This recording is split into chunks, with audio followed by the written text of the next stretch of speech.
mind, but I think in the game of basketball and the game of coaching, I think I want to, always be in a position where you're helping, kids have a great experience. As a player, I had a tremendous experience, and I loved being a high school coach. I wouldn't have left being a high school coach if it wasn't the opportunity to come work for Cal.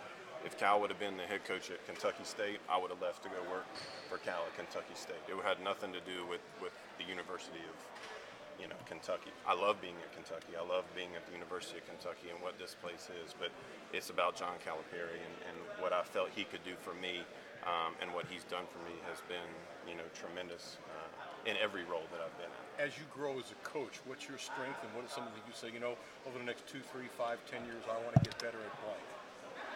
I think the strength is, just, being a trustworthy person that cares about the kids, about relationships, that really, like I said, wants to help provide a tremendous experience, for a young man, for his family here at the University of Kentucky. And I think something to grow on. I think, holy cow, you work, for Cal, and you see and you listen, and the things that he does on the court, the things that he does off the floor. I've learned so much in every role that I've been in here.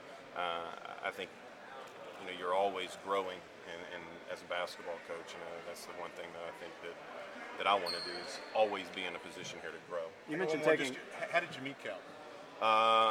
My father was the sports information director at UNC Wilmington when Cal started there.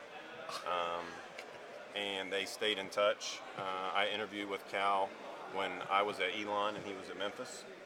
And it's a long story. I could tell you another time. But basically said, he flew me in and said, I'm not going to hire you for this job, but I want to get to know you. Maybe down the road I'll hire you.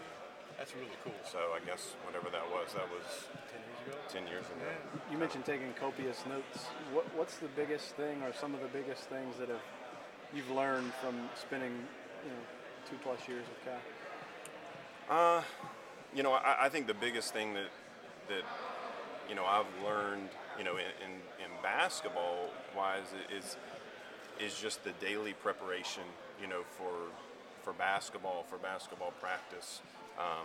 Taking a look at, how he plans a practice. Obviously I was a head high school coach, so I spent 6 years planning my own practices, and then to go back and, learn, a different way, other than the way that I'd been doing it, or the way that the coaches that I had played for had done it, has been fun.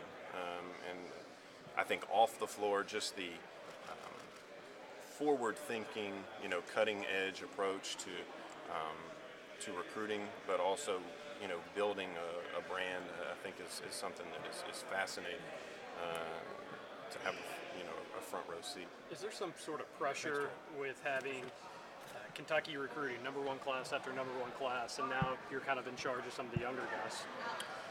Well, I think there's always a challenge to it, but I think that there's a lot bigger challenges to recruiting at Elon. I think you get people to call you back. Here I think there's other challenges, that are after the initial hellos, introductions. But I think with what we have to sell, with having a Hall of Fame coach, with having 75% of the guys that come here be drafted in the NBA, with 75% of those guys getting their second contract. 30 guys, over the last, 7 years. You have that to sell, and then when you have the staff that we have, when you have the people that we have that are, in our program, the players, the type of players that you can promise to a mom that her son is going to be around, or a father who their son's going to be around for the next, 1, 2, 3, 4 years. It makes it a fun place to recruit. Is there something that's changed in the last few years that needs a more emphasis on recruiting younger guys for this program specifically? I think the landscape, with everyone, starting younger, I think what we're trying to do is not allow the narrative to be written, before we, introduce ourselves. I think that we're allowed, now to get out and see. And I think with what Cal's, asked me to do is to get out and identify, some guys, but also then identify, special cases, special scenarios, and then make sure, that we're in the conversation, early. You met with a lot of